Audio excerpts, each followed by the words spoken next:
one end of the thin rod of length L and mass m1 is riveted to the center of the circular uniform disc है of a radius capital R and mass m2, disk का mass कितना है m2, rod का mass कितना है m1, such that they are coplanar, वो कैसे है, एक ही प्लेन में है. The centre of mass of the system related to the centre of the disk, centre of disk के रिलेटिव जो है हमें सेंटर ऑफ मास का कोऑर्डिनेट निकाल के देना है.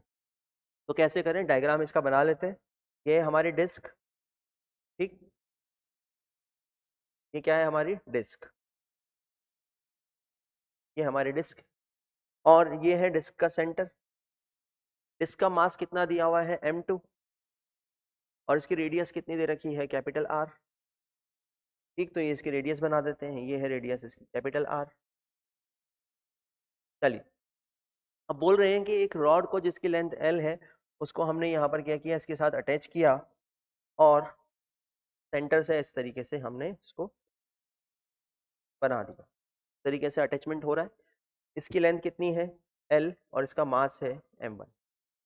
ठीक, चलिए अब यहाँ पर किसके रेस्पेक्ट में बताना है हमें सेंटर ऑफ मास की कोऑर्डिनेट, हमें सेंटर ऑफ द डिस्क के रेस्पेक्ट में बताना है. तो हमारा ओरिजिन क्या हो गया, हमारा ओरिजिन हो गया सेंटर ऑफ द डिस्क.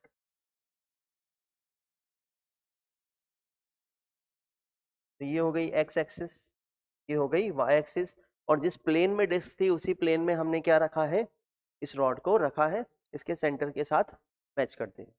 चलिए तो ये इस तरीके का अरेंजमेंट हमें यहाँ पर शो हो रहा है. तो ये हमारा 0,0 क्या होगा, 0,0 सेंटर ऑफ द डिस्क जो होगी वही हमारा ओरिजिन होगा.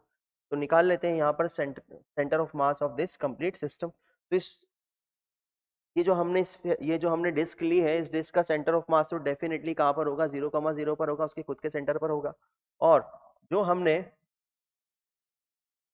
ये रॉड ली है इसका सेंटर ऑफ मास कहीं ना कहीं यहाँ पर होगा, इसका सेंटर ऑफ मास कहीं ना कहीं यहाँ पर होगा और वो कहाँ पर होगा, L/2, L/2 पर होगा.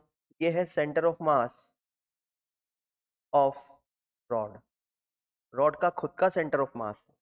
और यहाँ पर ये जो मैं बना रहा हूँ ये है centre of mass of disc, ये है centre of mass of disc. तो centre of mass of disc कहाँ है, 0,0 पर, जबकि खुद centre of mass of rod कहाँ है, L1 या L/2 पर, हाफ पर होगा इसका खुद का. ठीक, चलिए तो ये इंडिविजुअल बॉडीज के हमने सेंटर ऑफ मास लिख लिए और मान रहे हैं कि हम इन बॉडीज के जो मास है वो यहीं सेंटर ऑफ मास पर ही as a point particle concentrated है. ठीक है, चलिए अब हम इसका निकालते हैं सेंटर ऑफ मास सिस्टम का. तो YCM तो 0 होगा, उसमें हमें बात ही नहीं करनी.